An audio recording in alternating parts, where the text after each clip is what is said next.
I'm so glad you're here this afternoon, and I've got a couple of questions that I want to ask you.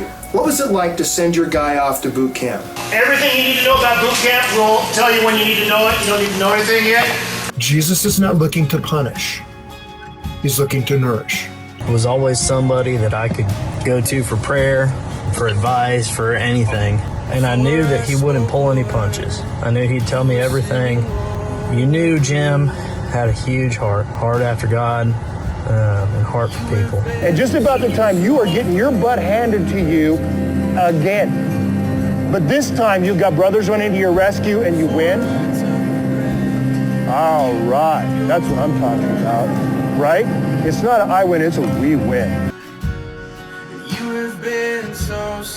But he was always complimentary about who Jocelyn was as a person. He was always proud of who she was and is and continues to become as a young woman. Trust that God would not have called you if he hadn't already decided to bless you. Jim wasn't just a pastor to me, although he was that. He was many more things. He was a friend. He was someone I could trust, someone I could go to. He saved my marriage probably on more than one occasion. He pissed me off through a lot of those things, though, because he'd call me out on my BS, which I needed at that time in my life. I've heard it said, you'll never know that Jesus is enough until Jesus is all that you have. I mean, the guy just simplified the Bible for you, explained it, just simplified for those of us that just don't grasp it as fast or as easy. The man just did it. Looking back in life is dangerous. It's an accident waiting to happen, and not only for you, but if you live your life tied to yesterday, you're more than likely going to take out others with you. I think he gave me hope as to what being a Christian man was about, that you didn't have to be this sissified version of a Christian, that you can be a man. Like, I would not be involved with ministry, I think, at all at this point without Jim's support and guidance and encouragement. There's no higher place on the earth than your knees. And my strong recommendation is that you carve out the time to do this with other guys once a week. It'll change the way that you read the Bible, because you start to get different things.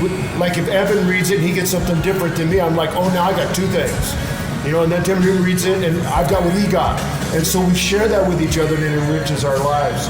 But along the way, you will have to fight. Pretty much everything you want that's good and that's part of your calling, you're going to have to fight for it. He was an extremely good listener. He was genuine, and then he would listen and he would give you the truth. If it was tough love, he wouldn't sugarcoat it at all. There used to be a kind of a teaching in the church, well, you can just confess it away. How many of you know that you can't confess a problem away? It just looks you right in the face and goes, here I am, what are you going to do about me now? Jim was always looking to serve. Jim was always looking for other ways to give back, always trying to help other people. There'll be a whole group that'll continue to flourish from what Jim brought to that boot camp series and what's going to continue on. God's called you. He's going to bless you. He's going to bring you through all the way to the completion of his purpose in your life if you won't give up or in. Don't be surprised at the challenges. They come to all of us. Let's band together. Let's trust Jesus, look to him, keep our focus there, and press forward. Jim had such a passion. He had such good wisdom on what it meant to be a good Christian man. A scripture that I think of when I think of Jim and the impact he's made on my life and well as others is 2 Timothy 4:7. I have fought the good fight, I have finished the race, and I have kept the faith. Every person born wonders, do I matter? Do I really make a difference? Do I count? I miss that man. What a heart for God and a heart for men. He did encourage you in a lot of different ways. I think he was just that amazing. I wish I would have had more time with him. I'll see him again, but not yet. Thank you, Jim, for all you've done for so many of us. There will be a moment in time when he makes all things new. I long for that moment. I hope you do too.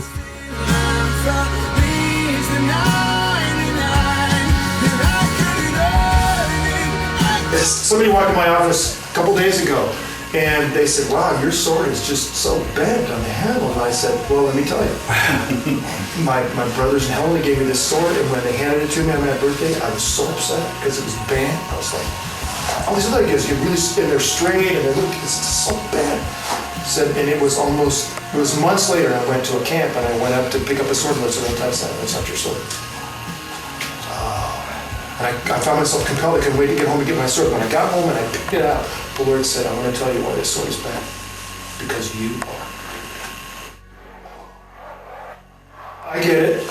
I wouldn't have another sword. I'm so glad it looks like me. And he's calling out to you and me. Will you rise?